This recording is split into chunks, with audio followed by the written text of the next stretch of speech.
Ma'lumki, ona zaminimiz tuprog'i turli foydali qazilmalarga boy. Ularni qazib olish jarayonlariga zamonaviy yondashuvlarni tatbiq etish bugunning talabi.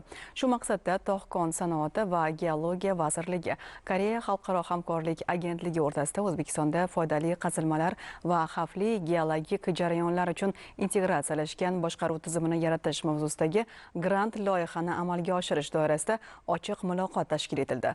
Hozir shu haqda.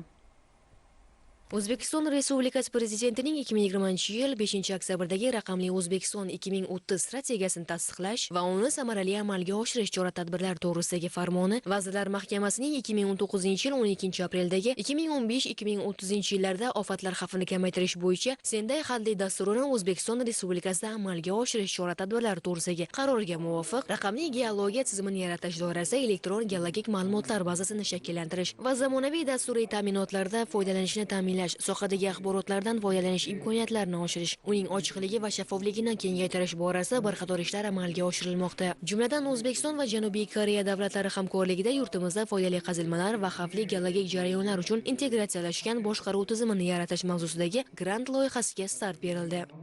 Tog' sanoati va geologiya vazirligi tomonidan raqamlashtirish sohasida bir qator ishlar amalga oshirilmoqda. Shular qatori mana geologik xavfli jarayonlar bo'yicha zamonaviy asbob-uskunalardan foydalangan holda ularni monitoring qilish tizimi yaratilmoqda. Albatta buni Koreyaning yetakchi kompaniyalari bo'lgan Koyka, Komir, Kigam kompaniyalar bilan hamkorlikda ishlar amalga oshirilmoqda. Mazkur loyiha ikki yo'nalishda amalga oshiriladi. Birinchi navbatda xavfli geologik jarayonlarni monitoring qilish tizimi zamonaviy masofadan o'lchash asbob-uskunalari bilan jihozlanadi. Tahliliy axborot tizimi yaratiladi. Angren tog' sanoati hududi misolida mazkur tizimni joriy etish orqali geologik jarayonlar haqida aniq va o'z vaqtida ma'lumot olish imkoniyati yaratiladi. Ikkinchi o'rinda Davlat geologiya fondidagi elektron nusxasi yaratilgan hisobotlar to'liq raqamlashtirilib, xaritalar raqamli GIS formatiga o'tkaziladi.